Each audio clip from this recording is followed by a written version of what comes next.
Le 31 octobre 2014, une date qui compte dans l'histoire du Burkina, 31 octobre 2014, 31 octobre 2025.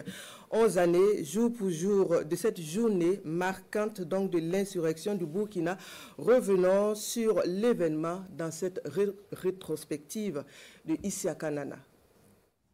Les manifestations violentes qui ont endeuillé et plongé notre peuple dans la stupeur n'honorent pas le pays des hommes intègres, mais j'ai entendu le message, je l'ai compris et pris la juste mesure des fortes aspirations au changement.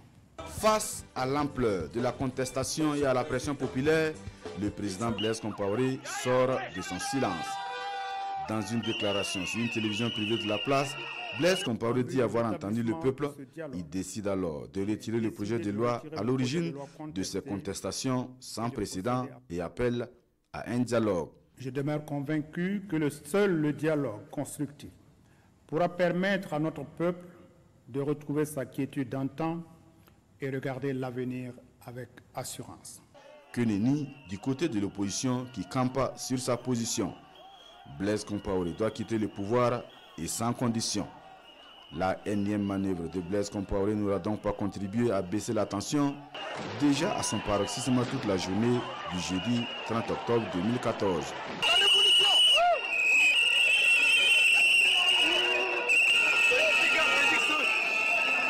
À la place de la révolution, Roch-Marc Christian Kaboré réitère la revendication de l'opposition de voir Blaise Compaoré démissionner de ses fonctions. Vendredi 31 octobre 2014, tous les pays s'enflamment. Blaise Compaoré est lâché par l'armée. Face à l'ampleur du soulèvement, il annonce dans la matinée sa démission par voie de communiqué et déclare la vacance du pouvoir. Il quitte clandestinement Ouagadougou sous escorte et se réfugie en Côte d'Ivoire. Le chef d'état-major général des armées, le général Honoré Nabélé Traoré, annonce prendre le pouvoir. Il s'autoproclame chef de l'État par intérim. S'ensuit une fougueuse protestation des manifestants qui refusent catégoriquement une confiscation du pouvoir d'État. Plusieurs milliers de manifestants se regroupent à la place de la Nation et devant le quartier général de l'armée à l'appel de Zéphirin Diabré, chef des files de l'opposition politique et des leaders des mouvements de la société civile. La place de la Révolution, l'état-major général des armées et d'autres lieux stratégiques de la capitale burkinabé sont pris d'assaut par des milliers de manifestants. Ils dénoncent une confusion au sommet de l'État après les déclarations du général Honoré Nabélé Traoré. Quelques heures plus tard, sous la pression de la rue, c'est le lieutenant-colonel Yacouba Isaac Zida, alors numéro 2 du régiment de sécurité présidentielle RSP, de se proclamer à son tour chef de l'État. À partir de ce jour, Blaise Compaoré n'est plus le président du Burkina Faso. Après moult tractations, il finira par recevoir le soutien de l'armée quelques jours plus tard. Pendant ce temps, d'autres manifestants prennent la direction de la RTB. On va aller prendre la radio nationale, c'est là-bas on va aller. Et puis à la télévision, on va aller par là. Un mot d'ordre suivi à la lettre. Très vite, les locaux de la télévision nationale vont également subir la furie de ces insurgés. Des manifestants qui ont mis à feu certains véhicules et saccagé des bureaux, laissant les travailleurs de la nationale de l'image et du son complètement désemparés.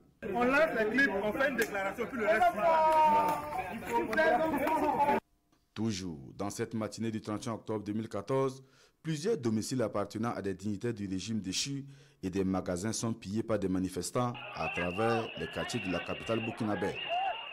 Même scène du côté de Bobo Dioulasso, là également les manifestants en colère déboulonnent la statue de Blaise Compaoré.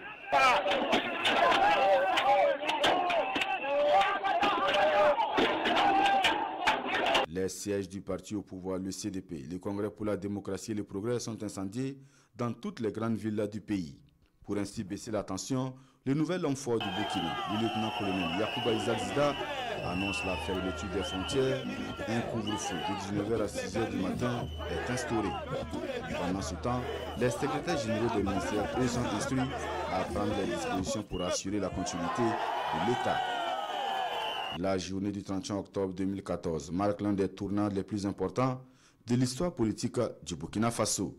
Elle consacre l'aboutissement de l'insurrection populaire qui a conduit à la chute de Blaise Compaoré après 27 ans de pouvoir sans partage.